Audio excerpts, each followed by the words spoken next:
Football is back in South Bend, and as far as we know, nobody on the Notre Dame football team has been executed, which is great news for tomorrow. Shamrock Sports starts now. I'm Ellen Geyer, and you're watching Shamrock Sports, and my childhood dreams coming true. You know, Notre Dame, they won it in the year that doesn't count. This doesn't matter at all. Join a conference. Williams helmet off. He's out. Jafar Armstrong in. Fake to him. Setting up the screen to Armstrong. Here goes the senior from Missouri. Looking to run inside the 10. Inside the 5. To the right. Gray lined up in the backfield. Same motion. Same setup. This time it's the boot. Bryce in trouble. And he is brought down by Foskey.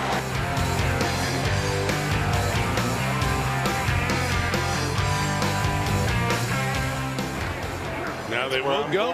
Yep, bouncing outside. It is Kieran Williams. He will go the distance. Notre Dame touchdown, Kieran Williams.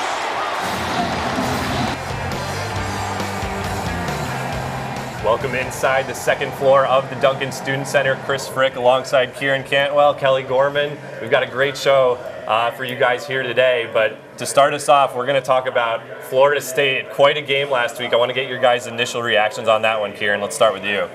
Yeah, that was a really exciting game. It was just entertainment from start to finish. Something that I really noticed, though, was that the ratings were up a lot from previous opening Sunday night games on the college football slate. And I think that's a lot to do with Notre Dame's national brand. And I'm glad that everyone's excited that football's back. Notre Dame has another prominent year ahead of them.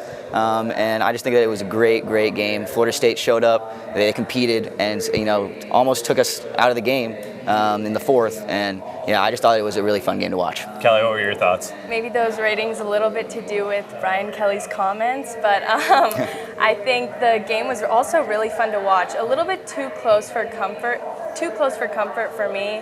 I think there was a lack of rushing on the field, and I think Cohn really showed up, and I was pleasantly surprised by him. Yeah, I think the big thing that I got from the game on Sunday was this team's a work in progress. This is we're not the model of perfection. Perfection's a strong word because we got kind of smoked in the playoffs, but there's a lot to improve on this team. Obviously, the defense looked a little bit shaky, but I was impressed with Jack Cohn. He had a really good game, and I'm excited for what he could potentially do at quarterback for us this season. I don't think we've had a quarterback like him in a while who's just kind of a pure pocket passer. But with that in mind, I kind of want to jump into player spotlights for this game this weekend. So Kelly, speaking of Jack Cohn, let's go to your player spotlight. Speaking of Cohn, I wholeheartedly agree. He had close to 400 passing yards. He was ranked 5th nationally for week 1, broke the record for most passing yards in a season-opening game, and tied the record for most passing touchdowns in an opener. I think, like I said before, I was pleasantly surprised by him. I think he's going to be a great asset to the team this year, and I'm excited to see what else he can do. Yeah, you could tell he was really comfortable in the pocket. He has a good rapport with his receivers. Really liked his connection with Kevin Austin, Michael Mayer. That brings me to my player spotlight. I'm looking at Michael Mayer. I think he's the most reliable pass catcher, one of the best pass catchers in all of college football, especially at the tight end position. He is just an absolute beast. He made a lot of great throws. He made a lot of great catches. Speaking of those great catches, on this early 4th down, big play to get us going early in the game. Michael Mayer made this catch. However, I do want to point out that he had some timely drops. You'll see here there was a big 3rd down, and Michael Mayer was not able to come up with the ball. I know that a player of his caliber will only be thinking about those mistakes, and he will move on from them and improve, hopefully this week against Toledo. Yeah, for my player spotlight, I'm going to go with a bit of a surprising choice here and talk about Kyle Hamilton, who is just an absolute monster. This guy is a top 5 draft talent. It's amazing to watch him play defense. Normally, for these types of shows, I feel like I come in with all sorts of stats to try to show how good a player is. You don't need stats for Kyle Hamilton. You can just watch.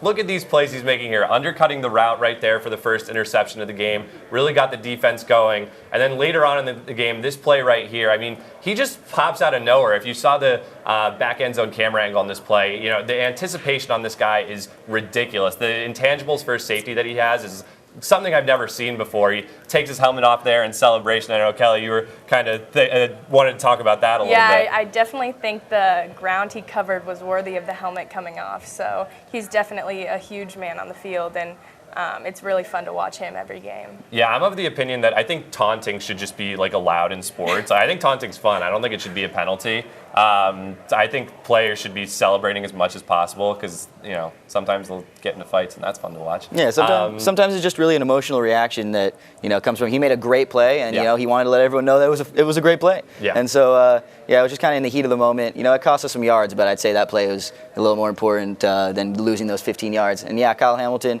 I like how you come in on, I have a big surprise for you guys. I'm gonna spotlight the guy that got 2 interceptions for us on defense. Right. But, definitely. I bring the killer analysis for these shows. Yeah, that was an awesome game from Kyle Hamilton. Really just cementing himself as a defensive player to watch throughout this season. Yeah. So here at Shamrock Sports, I feel like we're a glass half full type of show. So I want to start out with what were the areas of strength that you saw for this Notre Dame team? Kieran, let's start with you. Yeah, something that I was really excited about going into the year, and that really we did well this game was our kicking game. Jonathan Dorr did an amazing job. He's been one of the most accurate kickers over the past few years for us. So, he made this first field goal, very timely one. And then, of course, watch it over and over again since it's happened on Sunday. But the game winner in overtime, super clutch. Our offense didn't really get it done in overtime, but that was all right because we have Jonathan Dorr. We can always lean back on him. Really great kicker. And I assume that this is the first of several moments this year where we are going to be celebrating with Dorr. Kelly, what about you? What stood out as a strength? I definitely think the deep passes against Florida State were super important. It's something we haven't seen in recent years. I mean, the 37-yard touchdown with Kevin Austin was amazing. And then I also think, like we mentioned before, generating turnovers. Those interceptions by Kyle Hamilton were really essential to the game. And I think if we continue to generate turnovers throughout the season, it'll be really great for us. Yeah, one thing I look at in terms of a positive takeaway from the game was just those skill positions for our team. I mean, I feel like last year Notre Dame was a team that was highlighted by their offensive line and their running game, and it kind of felt like the opposite on Sunday night. It felt like the strength from this team was the skill position guys, Kevin Austin, Michael Mayer, Braden Lenzy, and then the running backs, but not really in the running game, but more so in the passing game. You saw this jump ball here to Joe Wilkins. That was one thing I really liked out of Jack Cohn was he was giving his players a chance, something that Ian Book didn't always do. Cohn had 2 passes of 2 touchdown passes of 30 or more yards, which was super impressive. This 3rd and 17 screen to Kyron Williams. So a lot of skill from these fast guys on the team, which is, as a fan, it's really exciting to watch, I think. But moving to the other end of the spectrum, what did you guys see as potential areas of improvement? Because obviously it was not a perfect game on Sunday night. Kelly, what did you think? I think we definitely need to limit the big plays. There were a few of those against Florida that just really hurt us. And then if we want to be a national champ team this year, I think playing teams like Clemson last year, those big plays really hurt us, and I think we need to look at improving and not letting those happen. And then also I think how we play when we're ahead. We definitely need to maintain our lead and work on staying in the game the whole time. Kieran, what about you? Yeah, so for my areas of improvement, I'm really looking at our run defense. I think that we got gashed a little too much up the middle. Obviously, this very, very explosive run, I think it was 89, 90 yards or so to get their first score of the game. But they were really, we're used to dominating in the trenches, and I feel like there was not a lot of domination going on. Actually, if there was, it was done by the Seminoles. And so I think that we really need to improve our run defense, get a little more pressure up the middle, kind of, just stick to your assignments. We don't need to go after the quarterback every time. I know it was with a young quarterback who Travis was a little more of a runner than a passer, so you want to get after him as quick as possible. But I think keeping your assignments and really staying disciplined is something that we need to work on going forward. Yeah, you look at run defense. I look at run offense for this team. I mean, obviously it's a rebuilding year for the offensive line. They had 3 guys taken in the draft last year, but this was a run game that took a lot. It didn't really get going on Sunday night, and I mean, you see plays like these, a lot of east and west, and not enough north and south, in my opinion. Blake Fisher now out 8 weeks. After having surgery this past week. So this offensive line is going to be important to watch because if they don't kind of improve throughout the season, some of these tougher games, it's going to be a battle in the trenches, and Jack Cohn's not going to have much time to throw. Kyron Williams isn't going to have anywhere to run. So that could be a potential struggle. Notre Dame was not the only team struggling this weekend. There were a lot of high-ranked teams and some close battles. So for a look at the pretenders and the contenders in college football, it's our own Sam Ouhaj. What's going on, guys? It's Sam Ouhaj, and today we got pretenders and contenders on our next segment. Let's get right into it. Let's start with the top team in college football, the Alabama Crimson Tide. They're contenders. There's no doubt. No way they'll ever be a pretender. Under Nick Saban, are you kidding me? Bryce Young was definitely impressive against Miami with 344 yards, 4 touchdowns, and he just looked really good. Someone that, I didn't really think would be all that, especially standing at 6 foot. Jamison Williams, the transfer from Ohio State University, absolutely torched Miami. And while the Alabama Crimson Tide lost Christopher Allen, their defense is solid and their depth on the roster is out of this world. They have the best recruiting class in college for a reason. There are contenders. Now coming in at number 2, the Georgia Bulldogs. Though my bias would want them to call them pretenders, I can't stand Georgia. They are legit contenders this year. That defense has grown together for the last 2 years, and they look very impressive. JT Daniels did struggle against Clemson, but Georgia's defense is a top 3 unit that could carry them to victory. And with Kirby Smart as their coach, I'm very confident that this Georgia team can make some noise in the playoffs this year. They are contenders. Coming in at number 3, we have the Ohio State Buckeyes, and honestly, I'm still a little bit undecided on them. Can't really tell. C.J. Stroud looked amazing during his first start. However, what helped him was having the nation's top wide receiver unit led by Chris Olave. The Ohio State defense did give up 31 points to an unranked team with the Minnesota Golden Gophers, but granted, there was 7 starters for the first time on defense. So let's give Ohio State some slack. They could be contenders at the year's end. Coming in at number 4, I don't even want to talk about them, honestly. The Oklahoma Sooners might be the most overhyped team, biggest pretenders in college football history in recent years. Spencer Rattler, I don't know how he's the Heisman favorite. He looked awful against Tulane. I'm not very happy about him. The Sooners defense also gave up 21 points in the second half, and the final score came out to 40-35 against unranked Tulane. That's awful. However, to give Oklahoma some praise, Marvin Mims did look really good at wide receivers, so let's give them the benefit of the doubt, but they're pretenders. Sooner fans, just wrap it up. You're not going to beat Alabama or Georgia. Coming in at the 5 spot, we have the Texas A&M Aggies, and personally, I'm pretty much undecided on them. They definitely surprised me this week by being ranked number 5 over Clemson, though Clemson did only score 3 points against Georgia. However, the play of Haynes King with 2 touchdowns and 3 interceptions makes me want to believe that Texas A&M are a bunch of pretenders, but the run game led by Devon Anke was great.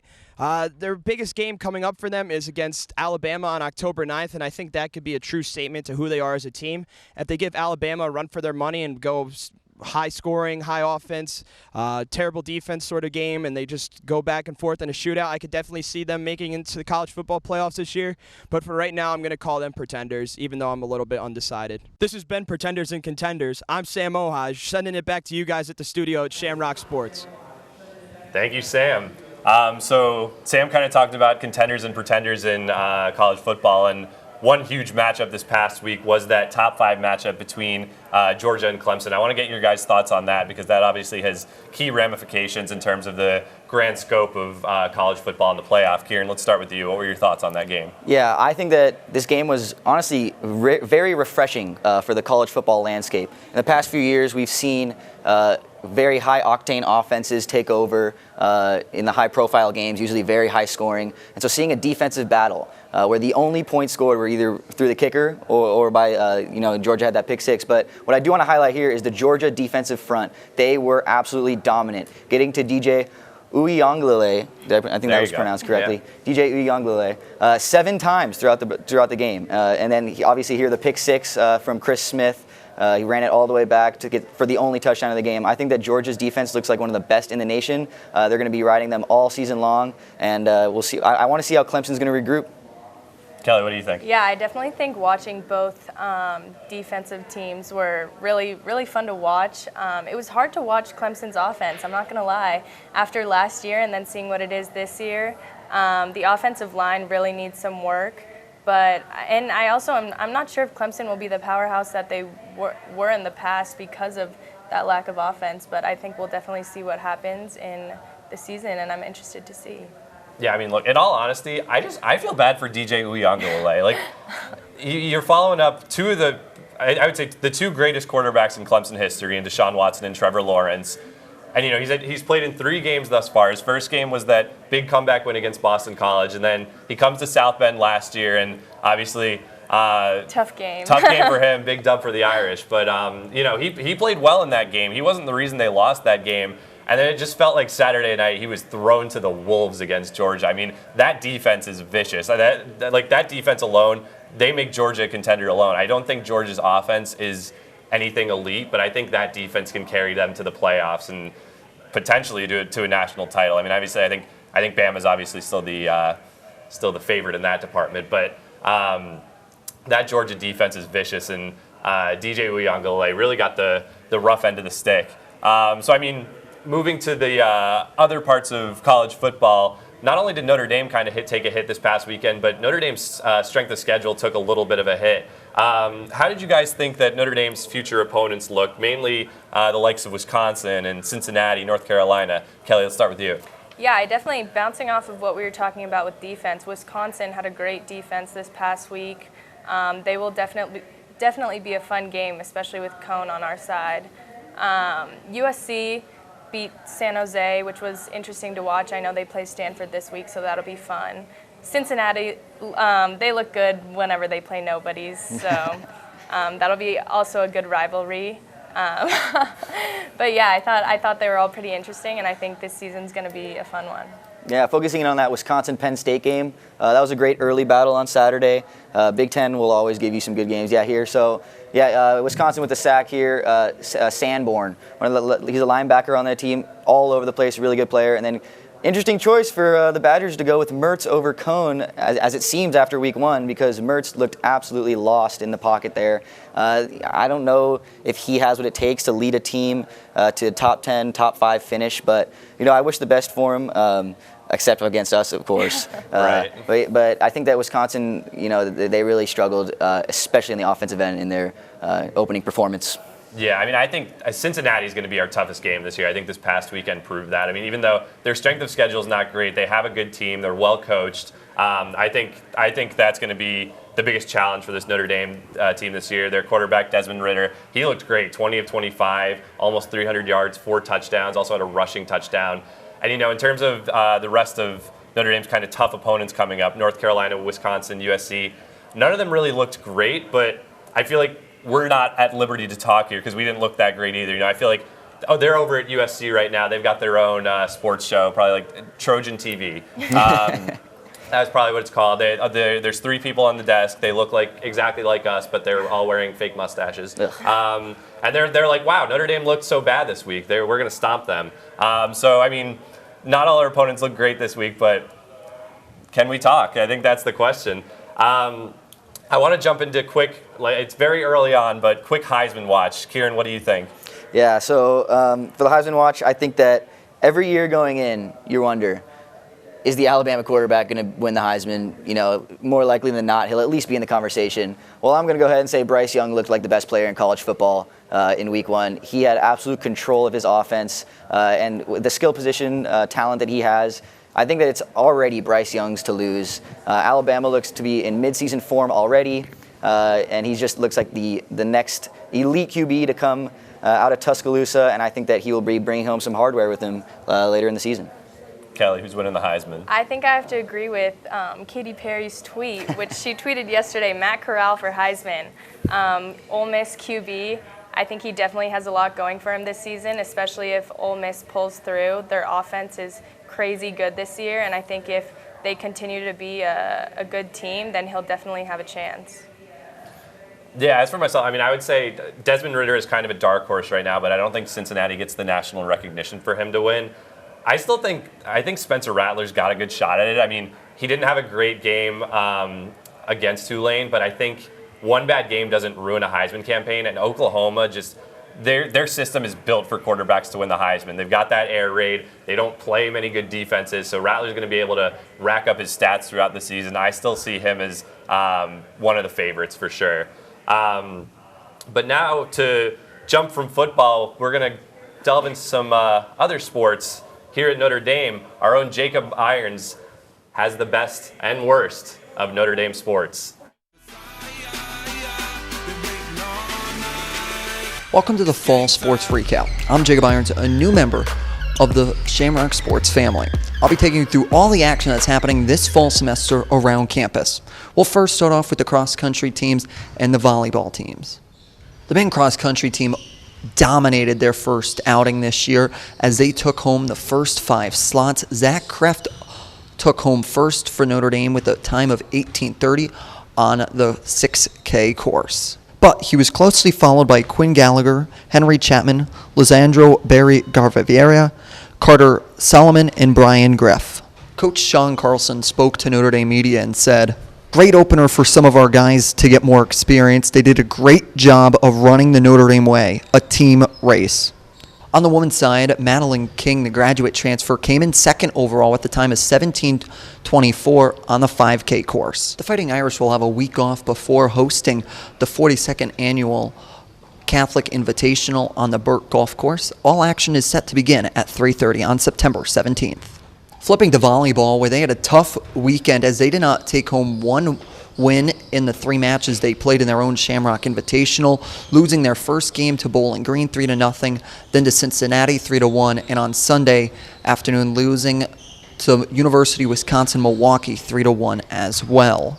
However, there wasn't all bad news for the Fighting Irish as Charlie Nego played phenomenally, picking up 37 kills and 38 digs in the weekend's matches. As well, the sophomore out of Heartland, Wisconsin, Aubrey Hamilton, picked up her season single game kills on Sunday against Milwaukee with 17. That's going to wrap up this week's Fall Sports Recap. I'm Jacob Irons for Shamrock Sports. Thank you, Jacob. So now, we've got a game tomorrow, folks. The Toledo Rockets are coming into town. They're looking to shock the world, so I want to talk about that game a little bit. First off, what adjustments are you guys looking for from Notre Dame? Kelly, we'll start with you. I know we've mentioned this before, but we need to control the trenches. We've established ourselves as a running team, and Kelly's made it clear that we need to do better on that end, and I think controlling the trenches is where we can start to get back on track with that. And then, like I said before, limit the big plays. Florida State had 2 touchdowns over 60 yards, which really hurt us in the game against them, and I think if we control those big plays and hone down on those, then we can do really well tomorrow. Kieran, what about you? Yeah, I agree. I think that we also need to really own the trenches in the middle of the field. But I'm looking a lot at missed tackles. You see there here on this 4th down, we missed a crucial tackle there. The running back was able to slip back inside and gain the first down. And then here, another missed tackle in the open field that ended up in a touchdown. We need to work on staying disciplined, wrapping up, and just containing them there. Our defense, especially in the past, we didn't see it as much in this first game, but we're a pack defense. The first guy gets there, slows him down a little, and everyone else just comes pounding in for the tackle. So I think we need to get a little more chemistry on the defensive side. But under Marcus Freeman's new system, I think that'll take a week or two, hopefully only a week or two. But I'm excited to see the adjustments that Freeman makes going into the game against Toledo. Yeah, I'm just looking for some consistent offensive success. I think, Notre Dame this past week, they got it going at certain points, and then they kind of took their foot off the gas. So on offense, I'm looking for that. And then on defense, you saw just there, Notre Dame had a bit of trouble getting off the field against Florida State, so I'm looking for them to improve in that department. So now I want to get your guys' opinions on some key players to watch in this game on both sides, both Toledo and Notre Dame. Kieran, we'll start with you. Yeah, so on the Irish's side, I'm looking at Myron Tagovailoa Amosa. I think that he made the positional switch from tackle to end last game, or this season in general, really, just so we could get the most talented guys on the field, which I agree with. However, I think he looked a little slow out there. I think that he could get a little more reps under his belt before. You see, in this play, he got completely fooled going after the running back and then led up the edge for Travis to get around and score the touchdown. So I want to see the adjustments that Myron can make. It was his first game in that position, so you can't really blame him for having a little bit of rust, or not rust, but just rookie struggle on that part. And then for Toledo, I'm looking at running back Bryant Koback. He is the engine that the Rockets run on. So they will always look. Nice. Yeah. Oh, they will always look to give Koback the ball in key situations. He's their red zone guy. So I want to see how we can wrap. I mentioned we were missing tackles. I want to see if we'll be able to wrap up a really, really quality running back in Bryant Koback. Kelly, really quick, what about you? My Toledo player was the same, Bryant Koback. He had 420 rushing yards last year, which is really essential, and then 2 touchdowns last week. And then my Notre Dame player I got to go with Cohen. We got to see if he is going to be consistent for us this season. We were lucky to have the reliability of Ian Book the past few years, and it's going to be interesting to see if Cohen can bring us that this season. Yeah, for sure. I think for Toledo, one thing I'm really looking out for is they run a dual threat quarterback system. So they have two guys, Carter Bradley and DeQuan Finn. Carter Bradley, more of a traditional pocket passer. He'll kill you through the air, whereas DeQuan Finn, more of a read option guy. He'll be running a lot for Toledo. So it's going to be important for Notre Dame to look out for that. Because the Wildcat hurt them a little bit against Florida State, so I could see DeQuan Finn giving them some trouble. For Notre Dame, I mean, kind of just a wild guess here. I think Braden Lenzy could have a big impact tomorrow. Speed kills, and I think we saw a bunch of Notre Dame receivers get their opportunity against Florida State. Braden Lenzy had a few key plays, but I think we'll see him show up pretty big tomorrow. So real quick, I want to get your guys' score predictions for this game against Toledo. Notre Dame, 16.5-point favorites, which I don't know. I feel like it's not as much as you might expect. Kelly, what's your score prediction? Yeah, I definitely think the same thing. I mean, I think 47-10 Notre Dame. I think we're really going to figure out what we need to do and what we need to do to stay ahead, and I think it'll be a good game for us tomorrow. Kieran, what do you think? Yeah, I'm really excited. First home game of the year. The stadium's going to be absolutely rocking. Everyone back. You know, last year was only students. Now we'll have the entire community back. And so I'm super excited. I think Notre Dame is going to ride that wave of energy, and I think we are going to get to a 41-13 win. I'm going to go 45-10. Why not? You know, just throw it out there. I'm always right. So that's going to be the score. So now we move on from Notre Dame in college to Notre Dame in the NFL. Our own Maria Wainscott has more on that. With the new 2021 Fighting Irish football season underway, it's time to take a look at the Notre Dame rookies who will be making their debuts in this year's NFL season. That's right, Irish Nation. I'm Maria Wainscott, and it's time for another episode of Irish in the NFL.